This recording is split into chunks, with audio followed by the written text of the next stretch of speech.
point qui reste un peu, complexe. C'est 55 minutes avant l'accident, il se passe un truc particulier.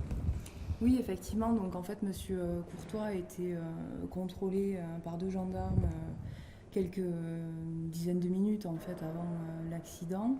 Et ils l'ont contrôlé pour l'utilisation de son téléphone portable et en fait ils n'ont pas détecté le fait qu'il était à ce moment-là déjà alcoolisé. Et c'est ce même gendarme notamment qui va l'interpeller des suites de l'accident et qui finalement à ce moment-là constate effectivement qu'il a des signes d'ivresse manifeste. Et il est évident que c'est regrettable qu'il ne s'en soit pas rendu compte plus tôt, et je pense qu'il y a eu un gros manquement à ce niveau-là. Et c'est notamment ce que j'ai pu relever dans le cadre de ma plaidoirie.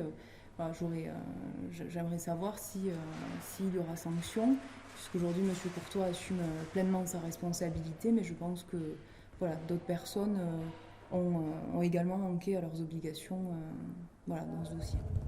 L'histoire aurait pu être très différente. Enfin... Oui, c'est évident. C'est évident.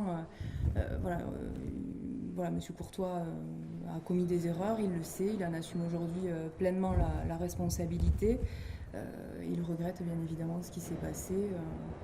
Voilà. Après, pour la peine qui a été prononcée aujourd'hui par le tribunal correctionnel de Rodez, voilà, elle m'apparaît sévère.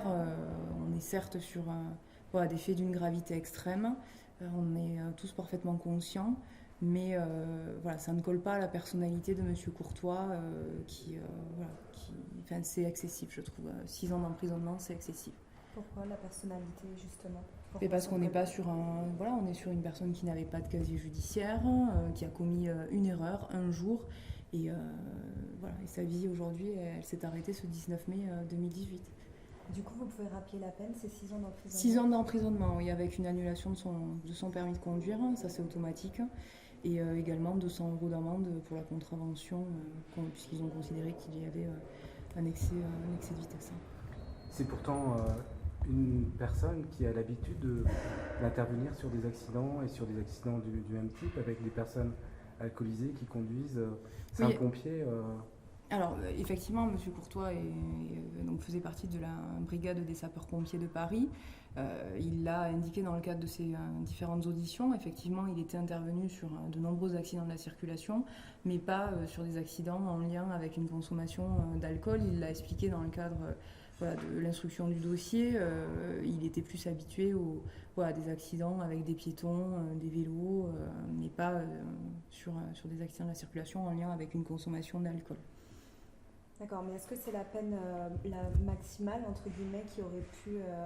Non, il a encouru 10 ans. Il a encouru 10 ans, mais voilà, je trouve que ça reste sévère voilà, par rapport à sa personnalité, surtout.